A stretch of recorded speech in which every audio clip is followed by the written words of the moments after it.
AI defines a co-pilot as a member of the flight crew who assists the captain in safely navigating the plane. And if the captain is unable to fly, the co-pilot takes over as pilot in command. Most people have multiple co-pilots. Some depend on family and friends. Others seek an escape through exercise, food, or drugs. Some even look to Jesus for help when events overpower their control. What about you? Jesus may be your co-pilot if you do what feels best. Pot helps you relax while energy drinks give you the edge. You solve your own problems. Porn provides release when your friends with benefits is not handy. You have quipped, Jesus is my co-pilot, and we're cruising for pussy.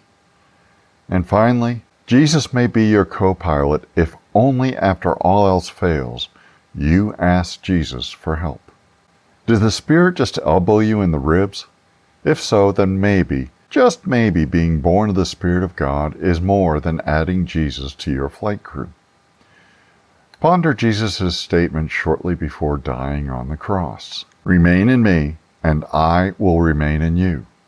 For a branch cannot produce fruit if it is severed from the vine, and you cannot be fruitful unless you remain in me. Yes, I am the vine, you are the branches.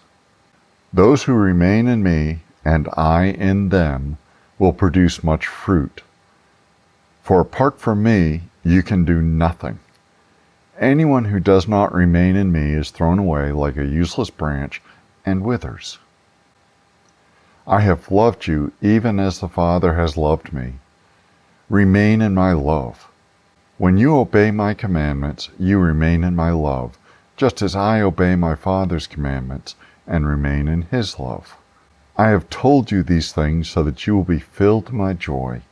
Yes, your joy will overflow. This is my commandment. Love each other in the same way that I have loved you. Does that sound like Jesus wants to be just your co-pilot, or even a part of any crew you recruit? Being born of the Spirit does not mean God shoves one aside and takes over. Rather, it is the start of a unique life that is obviously different from the way many choose to live. Finding a familiar concept to describe this new life is difficult, but perhaps conception is within the ballpark. A male sperm merges with the egg, which then reproduces, giving birth to a unique individual whose DNA, temperament, and personality are a unique combination of the parents. This individual will have traits of both parents, but will be neither of the parents. In a similar way, when one is born of the Spirit of God, they become a new creation, and as such, they experience a conflict erupting between their way of living and the Spirit of God. Perhaps it is a bit like entering a marriage where the man is being asked to change from a party animal to a faithful husband and a responsible father. Another analogy of welcoming the Spirit of God into one's life may be like bringing a new spouse into the house where one has been living alone for years. Little things such as how the toilet paper comes off the roll or how the kitchen is arranged can become points of discussion. Then there are all the new personal necessities arranged around the bathroom vanity, a conquested sanctuary that now screams if invaded by a whisker. If Jesus were segregated to only being one's co-pilot, the change may be as little as not cussing out the other driver. But when one experiences his reckless love and is freed of their guilt, their desire to abide in Jesus starts to grow.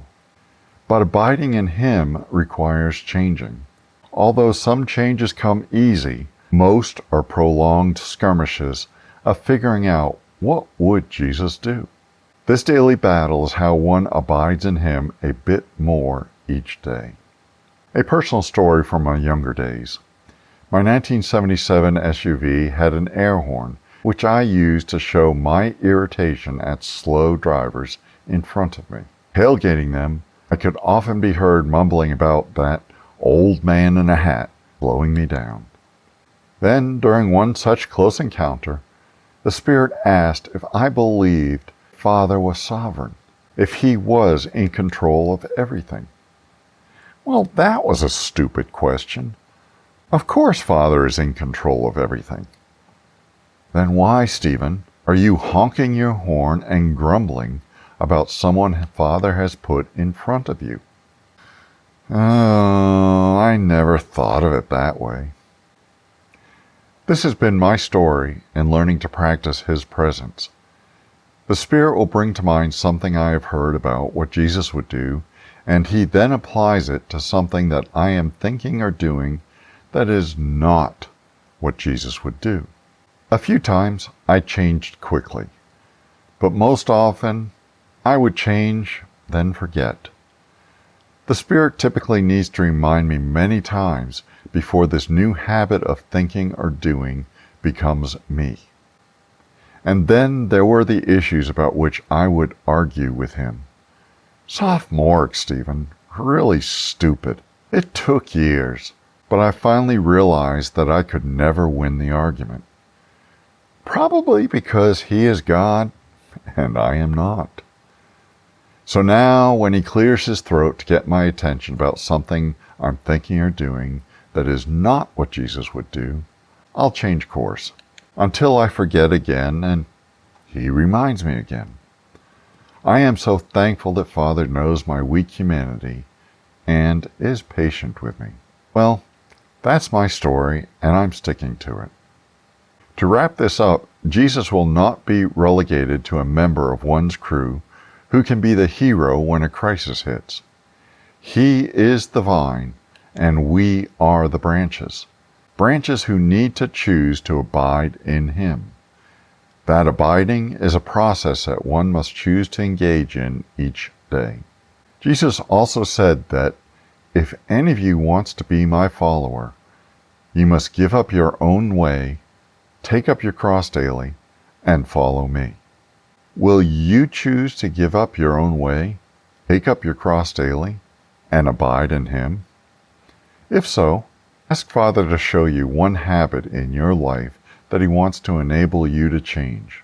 Then start to do it the way Jesus would do it. Depend on His power to enable you to do what you may not think yourself capable of doing. Remember what God told the Apostle Paul. My grace is all you need. My power works best in weakness. And that's found in 2 Corinthians chapter 12, verse 9. Find a friend who is likewise endeavoring to abide in Jesus, and do it together. Or you may write me at stephen@sdweber.com. In my experience, abiding in Jesus does get easier as you make a habit of endeavoring to practice His presence.